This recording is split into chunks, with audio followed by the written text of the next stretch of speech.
کہ آج ایک نماز کا تذکرہ ہے، اور وہ نماز بیان کرنے سے پہلے میں آپ سے سوال کرنا چاہوں گا، کوئی ایسی نماز تلاش کرتے ہیں میں اور آپ مل کر کہ اس نماز کے پڑھنے کی برکت سے خدا موت کو آسان کر دیتا ہو، خدا توبہ قبول کر لیتا ہو، خدا کی بارگاہ میں عمل مقبول ہو جاتے ہوں، خدا مجھے مغفرت کے تحفے عطا کر دیتا ہو، جس نماز کی برکت سے خدا میرے اور میرے اہل و عیال کو مبارکباد پیش کرتا ہو، وہ کون سا ایسا عمل یا ایسی نماز ہو سکتی ہے کہ جس کی برکت سے خدا روز قیامت میرے دشمن کو بھی مجھ سے راضی کر دے؟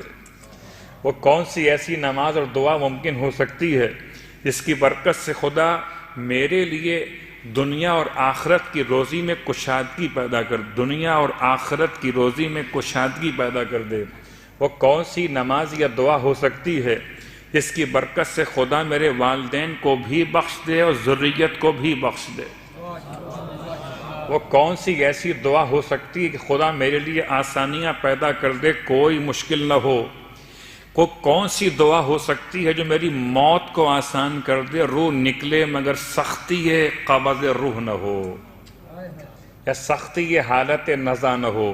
وہ کون سی ایسی دعا یا نماز ہو سکتی ہے جس کی برکت سے فرشتہ موت کے ساتھ خود جبرائیل میرے سرہانے آ جائیں؟ تو کوئی ایسی دعا یا نماز ہے یا نہیں ہے؟ یا صرف میں نے خواب و خیال کی باتیں آپ تک پہنچائی ہیں؟ یہ صرف تمنائیں نہیں ہیں، یہ آرزویں نہیں ہیں، بلکہ یہ انعامات ہیں سرکار ختم یہ مرتبہ صلی اللہ علیہ وآلہ وسلم۔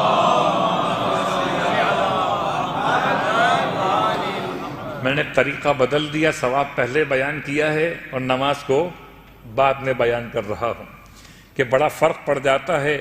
جیسے مارکیٹنگ ہوتی ہے، دوا بعد میں دکھاتے ہیں، دوا کے فائدے پہلے بتاتے ہیں۔ لوگ مجھ سے پوچھتے ہیں مولانا اس کے پڑھنے کا ثواب کیا؟ ثواب پہلے سن لیجئے، نماز بعد میں سنیے۔ اب آپ کے ذہن متوجہ ہو گئے۔ قسم بخدا اگر اتنی 10 چیزوں کے لیے، 10 باتوں کے لیے جو بیان کی گئی ابھی تک، ان باتوں کے لیے میں آپ سے کہوں کہ آپ نے ایک پورا قرآن پڑھنا ہوگا، آپ تیار ہو جائیں گے۔ مولانا بتائیے پڑھنا کیسے؟ الٹا پڑھنا کہ سیدھا پڑھنا؟ اب تو ایسے بھی اعمال آ گئے ہیں، وہ میں کیا باتیں بیان کروں۔ یہ عملیات کی کچھ بحث ہوتی ہیں کہ انسان کو کیسے پڑھنا ہے، مبین سے شروع کرنا ہے، مبین پہ ختم کرنا ہے، الی آخر۔ تو اگر میں آپ سے کہوں کہ ان 10 باتوں کے لیے آپ کو 10 درہم خرچ کرنے پڑیں گے، تو آپ کہیں مولانا بسم اللہ 10 تو بہت کم ہے، ہم 20 بھی خرچ کر دیں گے۔ تو وہ کون سی نماز ہے جس میں درہم خرچ نہیں ہوں گے؟ البتہ ولایت شرط ہے۔ اللہ کے رسول اپنے حجرہ مطہرہ سے باہر تشریف فرما ہوئے ہیں، اور آپ نے اپنے اصحاب کے درمیان ایک اناؤنسمنٹ کیا ہے کہ آپ میں سے کوئی ہے جو اپنے لیے رب سے توبہ کی درخواست کرنا چاہتا ہو۔ اب تک جو میں نے بیان کیا یہ تمام فائدے نماز توبہ کے ہیں۔ صلوات پڑھیں محمد وآل محمد۔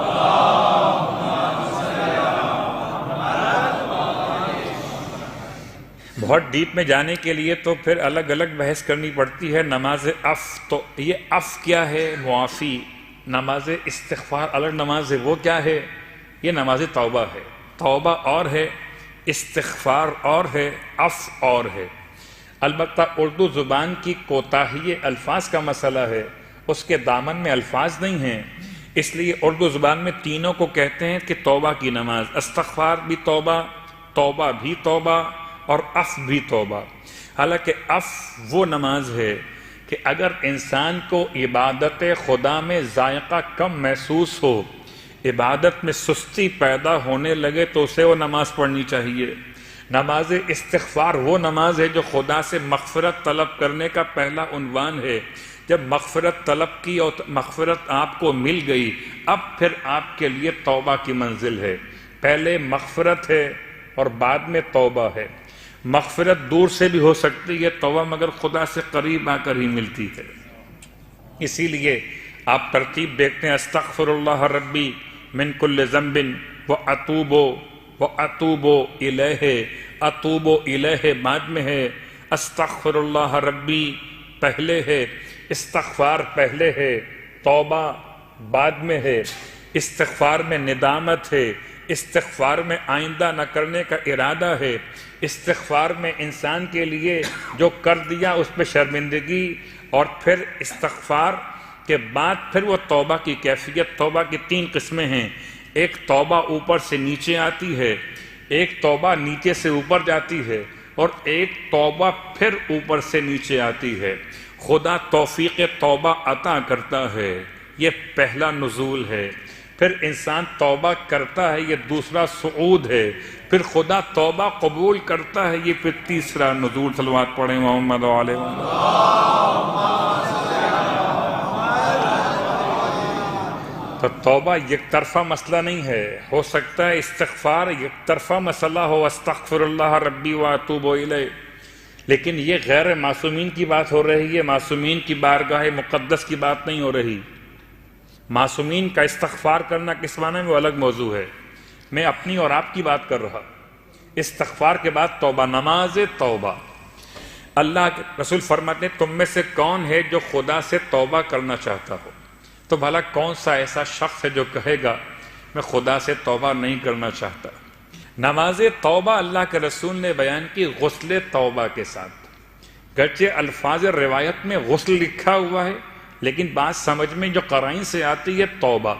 ویسے بھی جب بھی کبھی آپ غسل جمعہ کیجئے، غسل عیدین کیجئے، غسل شب ہائے قدر کیجئے، یا دیگر اغسال یعنی کہ غسل جو مستحب یا واجب ہوتے ہیں ان کو انجام دیجئے۔ طریقہ آپ کو معلوم ہے، سر اور گردن کا دھونا، بدن کے دائیں حصے کا 1 مرتبہ اور بائیں حصے کا 1 مرتبہ دھونا، یہ مکمل دھونا یہ کہلاتا ہے غسل ترتیبی۔ آپ اس طرح جب غسل کو مکمل کرتے ہیں تو پھر نیت کبھی کرتے ہیں جمعے کی، کبھی عیدین کی، کبھی اور مناسبتوں کے اعتبار سے واجب ہو یا غیر واجب، اس میں نیت ایڈ کر لیجئے ہمیشہ کے لیے۔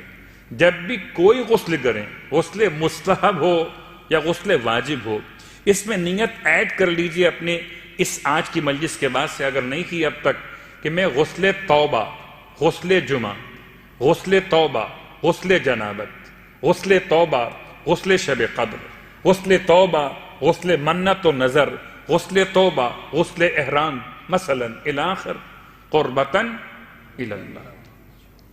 اپنے ہر غسل کے ساتھ ایک نیت کو ایڈ کر لیجئے۔ فقہی اعتبار سے کوئی اس میں مسئلہ نہیں ہے، آپ ایسا کرنے پر قادر ہیں، یعنی شرعاً آپ کو اس کی اجازت ہے کہ آپ واجب یا مستحب غسل کے ساتھ ایک نیت کو اور ایڈ کر سکتے ہیں۔ تو سرکار ختم یہ مرتبہ صلی اللہ علیہ وآلہ وسلم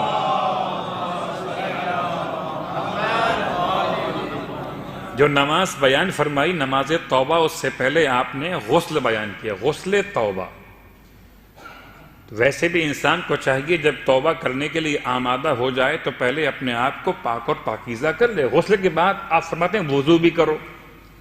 اس کا مطلب یہ روایت اس غسل کے بارے میں ہے جہاں غسل کفایت نہیں کر رہا وضو کی، یا کبھی کبھی ایسا ہو سکتا ہے کہ روایت کا جو مطمع نگاہ ہو یہ ہو کہ طہارت کاملہ منعقد کی جائے، تو غسل بھی کیا جائے اور وضو بھی کر لیا جائے۔ تو دونوں باتیں آپ نے بیان فرمائی، غسل کرو پھر وضو کرو، پھر 2 رکعت کر کے 4 رکعت نماز توبہ کی نیت سے قربتاً الی اللہ پڑھو۔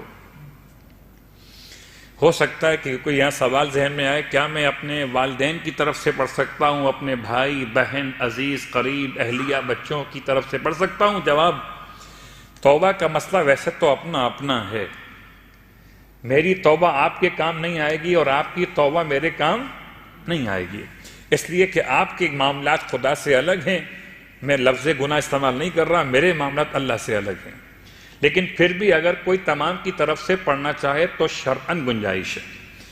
2 رکعت نماز پھر 2 رکعت نماز۔ طریقہ، سورہ الحمد کے بعد 3 مرتبہ سورہ اخلاص اور 1 مرتبہ سورہ فلق اور سورہ ناس، 3 مرتبہ سورہ اخلاص اور 1 مرتبہ سورہ فلق، 1 مرتبہ سورہ ناس۔ یہ 4 رکعت نماز میں طریقہ بالکل سیم رہے گا، 2 رکعت کر کے نماز مکمل، نماز توبہ قربتاً الی اللہ۔ نماز کو مکمل کرنے کے بعد 70 مرتبہ استغفر اللہ ربی واتوب الیہ، استغفر اللہ ربی واتوب الیہ، استغفر اللہ ربی واتوب الیہ۔ اور اس کے بعد ایک مرتبہ ما شاء اللہ لا قوۃ الا باللہ العلی العظیم کے بعد ایک مرتبہ یا عزیز و یا غفار اغفر لی ذنوبی وذنوب جمیع المؤمنین والمؤمنات انہ لا یغفر الذنوب الا انت یا الا انت۔ آپ پورا پڑھ لیجئے، یہ جملہ ایک مرتبہ ادا کرنا ہے۔ یہ نماز کے تمام فائدے اللہ کے رسول نے ارشاد فرمائے۔ ذی قعدہ کا اتوار کا دن تھا جب اللہ کے رسول نے نماز کو بیان کیا تو اصحاب نے پوچھا یا رسول اللہ کیا ذی قعدہ کے اتوار کے علاوہ بھی اس نماز کو پڑھ سکتے ہیں؟ آپ نے فرمایا جب بھی پڑھنا چاہو ثواب اتنا ہی ملے گا، چاہے مہینہ کوئی بھی ہو اور دن کوئی بھی۔